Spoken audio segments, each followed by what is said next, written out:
Good afternoon dear students.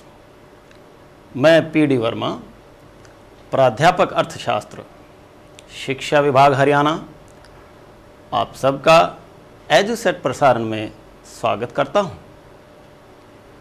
प्रिय विद्यार्थियों, अर्थशास्त्र विषय के अंतर्गत उत्पादन लागतों के अध्याय में ये मेरा 5वां व्याख्यान है। This is my 5th lecture. इस व्याख्यान का उपविषय है अल्पकाल व दीर्घकाल में विभिन्न लागतों का व्यवहार। इस व्याख्यान का उद्देश्य है आप विद्यार्थियों को स्लाइड में दिखाए गए बिंदुओं से अवगत कराना, उनके बारे में जानकारी देना। पहला है अल्पकाल व दीर्घकाल का अर्थ। नेक्स्ट, अल्पकालीन लागतों जैसे एएफसी, एवीसी, एसी, एमसी का व्यवहार तथा परस्पर संबंध। नेक्स्ट, दीर्घकालीन लागतों जैसे एलटीसी, एलएसी, एलएमसी का व्यवहार। नेक्स्ट, अल्पकालीन तथा दीर्घकालीन लागतों का तुलनात्मक अध्ययन। और अंत में एलएसी के अन्य नाम। प्रिय विद्यार्थियों, अल्पकाल और दीर्घकाल में विभिन्न लागतों का व्यवहार का अध्ययन करने से पहले प्रश्न ये उठता है कि अल्पकाल क्या है, व्हाट इज शॉर्ट पीरियड, और दीर्घकाल क्या है, व्हाट इज लॉन्ग पीरियड। पहले हम अल्पकाल, जिसको हम अंग्रेजी में शॉर्ट पीरियड या शॉर्ट रन भी कह सकते हैं, इसका अध्ययन करेंगे।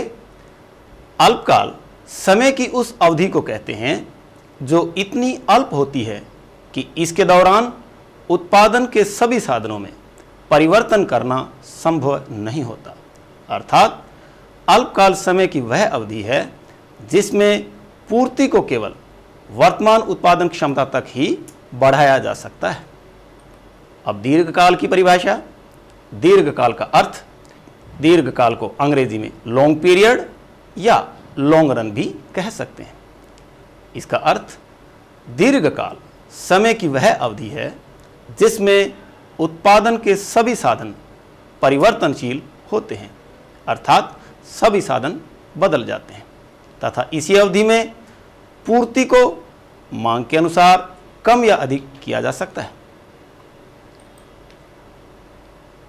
और अब पहले अल्पकाल में विभिन्न लागतों के व्यवहार का अध्ययन करेंगे, उसके बाद दीर्घकाल में विभिन्न लागतों का व्यवहार जानें।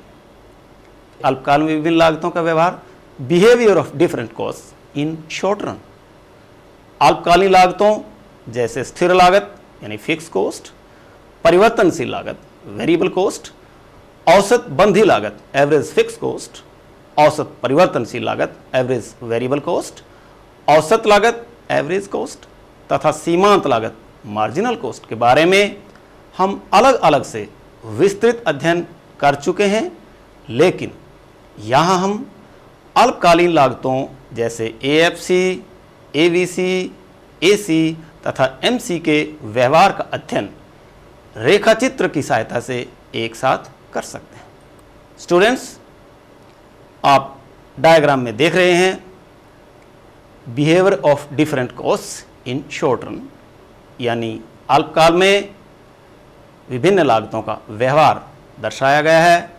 आपस में विभिन्न लागतें जैसे एएफसी, एवीसी, एसी, एमसी आपस में कैसे व्यवहार करती हैं, आपस में इनका कैसा संबंध है, इसके ऊपर चर्चा करेंगे, इसकी व्याख्या करेंगे। आप चित्र में देख रहे हैं ओ अक्ष पर क्वांटिटी दिखाई गई है, ओ वाई अक्ष पर लागत दर्शाई गई। इस रेखा चित्र में एएफसी औसत स्थिर लागत वक्र है जो ऊपर से नीचे की ओर झुकी हुई है। इससे ज्ञात होता है कि जैसे जैसे उत्पादन बढ़ता है एएफसी कम होती जाती है। आरंभ में यह तेजी से गिरती है, लेकिन बाद में इसमें होने वाली कमी की दर बहुत धीमी हो जाती है। लेकिन ध्यान रहे कि एवरेज फिक्स कॉस्ट कभी भी शून्य नहीं होती, अर्थात एवरेज फिक्स कॉस्ट वक्र कभी भी ओ अक्ष को नहीं छूता। प्रिय विद्यार्थियों, रेखा चित्र में एवरेज वेरिएबल कॉस्ट औसत परिवर्तनशील लागत वक्र है, यह यू आकार की होती है, यानी इसका आकार अंग्रेजी के अक्षर यू के जैसा होता है। आरंभ में उत्पादन के बढ़ने पर यह घटती है तथा उसके पश्चात न्यूनतम बिंदु पर पहुंचकर बढ़ना आरंभ कर देती है। रेखा चित्र में एवरेज वेरिएबल कॉस्ट अपने न्यूनतम बिंदु ए पर पहुंचने के पश्चात तीव्र गति से ऊपर की ओर उठ रही है। औसत परिवर्तनशील लागत वक्र एवरेज वेरिएबल कॉस्ट का न्यूनतम बिंदु ए औसत लागत वक्र एसी के न्यूनतम बिंदु बी से पहले आता है। इसका कारण यह है कि औसत लागत में औसत स्थिर लागत शामिल है। औसत स्थिर लागत सदैव गिरती है, जबकि एवरेज वेरिएबल कॉस्ट अपने न्यूनतम बिंदु पर पहुंचने के बाद बढ़ना शुरू हो जाती है। लेकिन एएफसी के निरंतर गिरते रहने के कारण एवरेज वेरिएबल कॉस्ट के बढ़ने पर भी एसी गिरती है। औसत लागत वक्र एसी भी यू आकार का है, जिसका अभिप्राय है कि एसी आरंभ में गिरती है, फिर न्यूनतम बिंदु पर पहुंचकर बढ़ना शुरू कर देती है। रेखा चित्र से यह भी स्पष्ट होता है कि औसत लागत एवरेज कॉस्ट तथा औसत परिवर्तनशील लागत एवरेज वेरिएबल कॉस्ट का अंतर उत्पादन के बढ़ने के साथ साथ कम होता जाता है, किंतु ये कभी आपस में नहीं काटते। स्टूडेंट्स, रेखा चित्र में एमसी सीमांत लागत वक्र है। मार्जिनल कॉस्ट कर्व सीमांत लागत वक्र भी यू आकार की होती है। एमसी कर्व एबीसी और एसी दोनों को उनके न्यूनतम, उनके मिनिमम पॉइंट पर काटता है। एमसी वक्र एबीसी वक्र को उसके न्यूनतम बिंदु ए तथा एसी वक्र को इसके न्यूनतम बिंदु बी पर काट रहा है। प्रिय विद्यार्थियों, अल्पकाल में विभिन्न लागतों के व्यवहार का रेखा चित्र जो आपने अभी देखा, मैं आपको वह डायग्राम बनाकर दिखा रहा हूं, यानी उस डायग्राम के बनाने की टेक्निक मैं आपको बता रहा हूं। जितना जटिल वह डायग्राम आपको लग रहा है उतना जटिल नहीं है, यह बहुत आसान है। इसकी विधि मैं आपको दिखा रहा हूं। प्रिय विद्यार्थियों, पहले हम ओ अक्ष ड्रॉ करेंगे, उसके बाद ओ वाई अक्ष ड्रॉ करेंगे। ओ अक्ष पर क्वांटिटी दर्शाएंगे, ओ वाई अक्ष पर कॉस्ट दर्शाएंगे। सबसे पहले एएफसी वक्र ऊपर से आता हुआ नीचे की ओर गिर रहा है। उसके पश्चात एवीसी वक्र,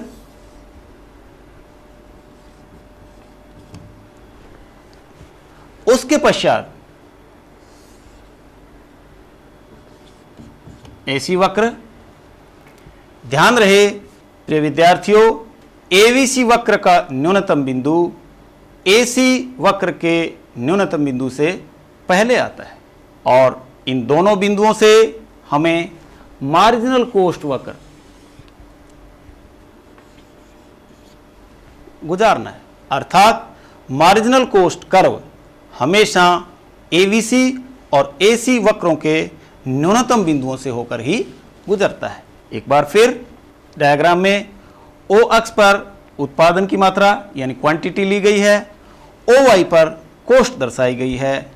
एएफसी वक्र बनाएंगे, फिर एवीसी वक्र बनाएंगे, उसका न्यूनतम बिंदु पहले आना चाहिए, फिर एसी वक्र बनाएंगे जिसका न्यूनतम बिंदु एवीसी के बाद आना चाहिए, और लास्ट में एमसी वक्र एवीसी के न्यूनतम बिंदु से गुजारते हुए और बाद में एसी के न्यूनतम बिंदु से गुजारते हुए ऊपर की ओर बढ़ाना है। स्टूडेंट्स, अब हम दीर्घकाल में विभिन्न लागतों का व्यवहार पढ़ेंगे, जानेंगे। Behaviour of costs in long run और लॉन्ग पीरियड। प्रत्येक फर्म अल्पकालीन उत्पादन शर्तों के तहत कार्य करती है, परंतु यह योजनाएं यानी प्लानिंग हमेशा दीर्घकालीन उत्पादन की बनाती है। अतः एक फर्म की उत्पादन योजनाएं जानने के लिए यह ज़रूरी हो जाता है कि हम दीर्घकालीन लागतों के बारे में जानें तथा उनके व्यवहार का अध्ययन करें, उनके बारे में चर्चा करें। दीर्घकाल समय की वह अवधि है जिसमें उत्पादन के सभी साधन परिवर्तनशील होते हैं, यानी सभी साधन बदल जाते हैं, उनमें परिवर्तन कर दिया जाता है। अतः दीर्घकालीन लागतें वे लागतें हैं जो फर्म को दीर्घकाल में उत्पादन करने पर व्यय करनी पड़ती हैं, खर्च करनी पड़ती हैं। दीर्घकाल में स्थिर लागत नहीं होती, बल्कि सभी लागतें परिवर्तनशील हो जाती हैं।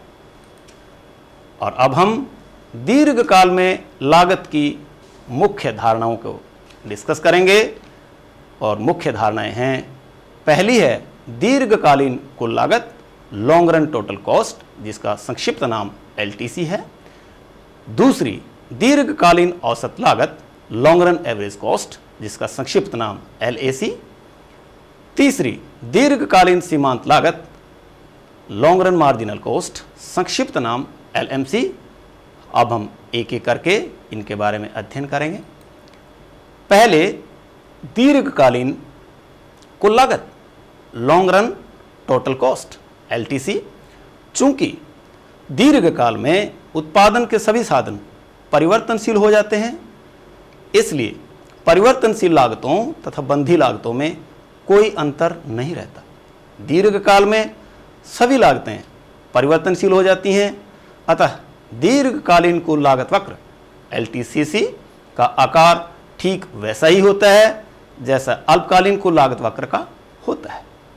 स्टूडेंट्स, आप डायग्राम में देख रहे हैं, O अक्ष पर आउटपुट, OY अक्ष पर टोटल कॉस्ट ली गई है और LTCC long run total cost curve है, जो ये दर्शाता है कि आरंभ में यह धीमी गति से बढ़ता है, फिर स्थिर गति से बढ़ता हुआ अंत में तीव्र गति से ऊपर की ओर चला जाता है। LTCC का आरंभ मूल बिंदु O से होता है, ओरिजिन यानी मूल, क्योंकि दीर्घकाल में सभी लागतें परिवर्तनशील लागतें बन जाती हैं और परिवर्तनशील लागतें उत्पादन के साथ परिवर्तित होती हैं। अतः जब उत्पादन शून्य होगा तो परिवर्तनशील लागतें भी शून्य होंगी, अर्थात जब उत्पादन शून्य होगा तो दीर्घकालीन कुल लागत LTC भी शून्य होगी। अब एक महत्वपूर्ण बात, एन इंपॉर्टेंट फैक्ट, दीर्घकालीन कुल लागत हमेशा या तो अल्पकालीन कुल लागत से कम या फिर बराबर होती है, परंतु दीर्घकालीन कुल लागत कभी भी अल्पकालीन कुल लागत से अधिक नहीं हो सकती। सांकेतिक रूप में symbolically LTC is less than equal to STC। इसका अभिप्राय है long run total cost short run total cost से या तो कम होगी या बराबर होगी, लेकिन कभी भी अधिक नहीं होगी। और अब दीर्घकालीन औसत लागत और सीमांत लागत के बारे में जानेंगे, LAC एंड LMC। दीर्घकालीन औसत तथा सीमांत लागतों के व्यवहार को हम दीर्घकालीन औसत तथा सीमांत लागत वक्रों की सहायता से समझ सकते। स्टूडेंट्स, अल्पकालीन औसत तथा सीमांत लागत वक्रों की भांति दीर्घकालीन औसत तथा सीमांत लागत वक्र भी U आकार के होते हैं। इसका अभिप्राय है कि आरंभ में ये दोनों लागतें LAC, LMC गिरती हैं और फिर अपने अपने न्यूनतम बिंदुओं पर पहुंचकर बढ़ना शुरू कर देती हैं। एक अन्य समानता यह भी है कि दीर्घकालीन सीमांत लागत वक्र भी दीर्घकालीन औसत लागत वक्र को उसके न्यूनतम बिंदु पर काटती है, जैसा कि रेखा चित्र में दिखाया गया है। प्रिय विद्यार्थियों, रेखा चित्र में O अक्ष पर आउटपुट यानी उत्पादन की मात्रा दर्शाई गई है और OY पर LAC एंड LMC यानी दीर्घकालीन औसत लागत और दीर्घकालीन सीमांत लागत दर्शाई गई है। रेखा चित्र में LAC long run average cost curve है, जो आरंभ में उत्पादन की मात्रा के बढ़ने के साथ साथ घट रही है, उसके पश्चात अपने न्यूनतम बिंदु पर पहुंचकर अंत में बढ़ना आरंभ कर देती है। LMC दीर्घकालीन सीमांत लागत वक्र है। यह वक्र उत्पादन की मात्रा के साथ साथ आरंभ में घटते हुए बाद में बढ़ना आरंभ कर देता है और LAC वक्र को उसके न्यूनतम बिंदु A पर काटता है। प्रिय विद्यार्थियों, वक्र चाहे शॉर्ट रन का MC हो या लॉन्ग रन का MC हो, वो सभी एवरेज कोस्ट वक्रों को चाहे दीर्घकालीन हो या अल्पकालीन हो, हमेशा उनके न्यूनतम बिंदुओं पर ही काटता है। ये था LAC और LMC में आपस में संबंध, यानी आपस में ये एक दूसरे के साथ इस तरह से व्यवहार करती हैं।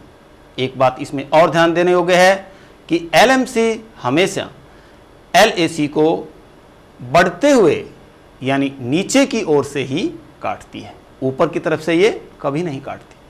और अब अल्पकालीन तथा दीर्घकालीन लागत वक्रों में अंतर जानेंगे, उनका अध्ययन करेंगे।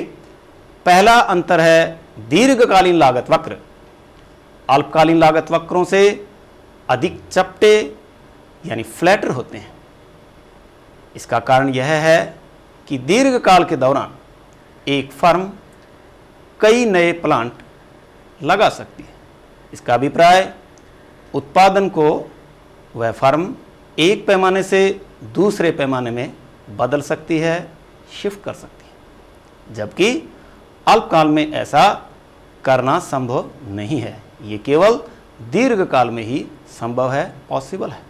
नेक्स्ट, अल्पकालीन औसत तथा सीमांत लागत वक्रों के U आकार के होने का कारण घटते बढ़ते अनुपात के नियम का लागू होना है, यानी लॉ ऑफ वेरिएबल प्रोपोर्शंस का अप्लाई होना।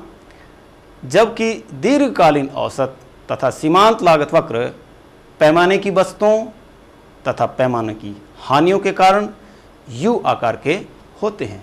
अल्पकालीन औसत तथा सीमांत लागत वक्र और दीर्घकालीन औसत तथा सीमांत लागत वक्रों के U आकार के होने का अलग अलग कारण है।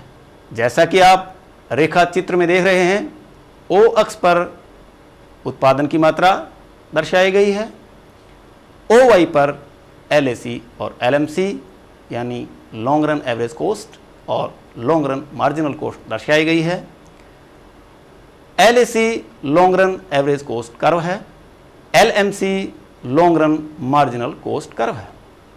LAC आरंभ में उत्पादन के साथ साथ घटती है, फिर अपने न्यूनतम बिंदु पर पहुंचकर ऊपर की ओर बढ़ना आरंभ कर देती है, और LMC आरंभ में उत्पादन के बढ़ने के साथ साथ घटना शुरू कर देती है, फिर LAC के न्यूनतम बिंदु से पहले ही अपने न्यूनतम बिंदु पर पहुंचकर बढ़ना आरंभ कर देती है। और यह LMC वक्र LAC वक्र को A बिंदु पर काटती है, जैसा कि आप रेखा चित्र में देख रहे हैं। प्रिय विद्यार्थियों, LAC का जो U आकार आप देख रहे हैं, इसका मुख्य कारण है पैमाने की बस्तों और पैमाने की हानियों। इसका जो पहला भाग है, यानी जब LAC गिर रही है, तब पैमाने की बस्तें पैमाने की हानियों से ज़्यादा होती हैं, इसलिए लागत घटती है, यानी LAC गिरती है। और जब पैमाने की बस्तें पैमाने की हानियों से कम होती हैं, उस वक्त LAC ऊपर की ओर बढ़ रही होती है, क्योंकि उस वक्त हानियाँ ज़्यादा होती हैं, बस्तें कम होती हैं, अर्थात लागतें बढ़ना आरंभ कर देती हैं। और जहाँ पर LAC का न्यूनतम बिंदु है, वहाँ पर पैमाने की बस्तें और पैमाने की हानियाँ आपस में बराबर होती हैं। प्रिय विद्यार्थियों, पैमाने की बस्तों के बाद आप जो सिंबल देख रहे हैं, प्रारंभ में ये ग्रेटर देन, और A बिंदु के साथ जो आप देख रहे हैं, यह है बराबर, और LAC के साथ जो दिखाया गया है, यह है लेस देन। अर्थात LMC और LAC इस प्रकार अपना व्यवहार करती हैं कि LMC LAC को हमेशा न्यूनतम बिंदु पर ही काटता है। पैमाने के बढ़ते प्रतिफल के कारण long run average cost curve, long run average cost गिरती है। पैमाने के घटते प्रतिफल के कारण यह ऊपर को उठती है, और पैमाने के समान प्रतिफल के कारण यह स्थिर हो जाती है, और पैमाने के बढ़ते प्रतिफल के कारण यह ऊपर को उठती है। और अब प्रिय विद्यार्थियों, हम दीर्घकालीन औसत लागत के कुछ अन्य नाम भी हैं, उनको भी जानेंगे। ये बड़ा ज़रूरी है क्योंकि इसको भिन्न भिन्न नामों से जाना जाता है। दीर्घकालीन औसत लागत को निम्न दो नामों से भी पुकारा जा सकता है। पहला नाम है लिफाफा वक्र, एनवलप कर्व। दूसरा नाम है योजना वक्र, प्लानिंग कर्व। तो पहले हम लिफाफा वक्र डिस्कस करेंगे, क्योंकि लॉन्ग रन एवरेज कॉस्ट वक्र सभी अल्पकालीन औसत लागत वक्रों को ढांपती है, कवर करती है, एनवलप करती है। इसलिए इसे लिफाफा वक्र यानी एनवलप कर्व भी कहा जाता है। इसे आप रेखा चित्र में स्पष्ट देख रहे हैं। प्रिय विद्यार्थियों, यह एलएसी वक्र एसएसी वक्रों को एक लिफाफे की तरह ढांप रही है, कवर कर रही है, इसीलिए इसका नाम लिफाफा वक्र रखा गया है। नंबर 2, योजना वक्र। एलएसी को योजना वक्र भी कहा जाता है, क्योंकि इस वक्र के आधार पर फर्म इस बात की योजना बनाती है कि उत्पाद की विभिन्न मात्राओं का उत्पादन करने के लिए वह किस प्लांट का प्रयोग करे, कौन सा प्लांट वो इस्तेमाल में लाए, ताकि न्यूनतम लागत पर उत्पादन किया जा सके। प्रिय विद्यार्थियों, इसके बाद हम बहुविकल्पी प्रश्नों की ओर आते हैं। Multiple choice questions, MCQ. MCQ में हर प्रश्न के नीचे 4 ऑप्शंस दिए हुए होते हैं, जिसमें से 3 गलत ऑप्शन होते हैं, 1 सही ऑप्शन होता है, और आपको उन चारों में से एक ऑप्शन चुनना होता है। तो आइए अब हम मल्टीपल चॉइस क्वेश्चंस डिस्कस करें। पहला प्रश्न है, दीर्घकाल में कौन सी लागतें पाई जाती हैं? यानी इनमें से वो कौन सी लागतें हैं जो दीर्घकाल में पाई जाती हैं? विकल्प हैं ए स्थिर लागतें, बी परिवर्तनशील लागतें यानी घटती बढ़ती लागतें, सी स्थिर एवं परिवर्तनशील लागतें दोनों, और डी इनमें से कोई नहीं। प्रिय विद्यार्थियों, इसका सही उत्तर है बी परिवर्तनशील लागतें, क्योंकि दीर्घकाल में कोई भी लागत स्थिर नहीं रहती, अर्थात सभी लागतें परिवर्तित हो जाती हैं। इसलिए दीर्घकाल में केवल परिवर्तनशील लागतें ही पाई जाती हैं। अगला प्रश्न, दीर्घकाल में कुल लागत टोटल कॉस्ट, इसका संक्षिप्त नाम टीसी है, ये इनमें से किसके बराबर होती है? विकल्प हैं ए सिग्मा एमसी यानी सीमांत लागत का जोड़, बी एसी इंटू क्यू यानी औसत लागत और उत्पादन का गुणनफल, C TVC total variable cost, D उपरोक्त सभी। और इसका सही उत्तर है डी उपरोक्त सभी। अगला प्रश्न, एमसी वक्र एसी और एवीसी वक्रों को किस बिंदु पर काटती है? विकल्प हैं ए उनके न्यूनतम बिंदु पर, बी जब एसी और एवीसी गिर रही हों, सी जब एसी और एवीसी बढ़ रही हों,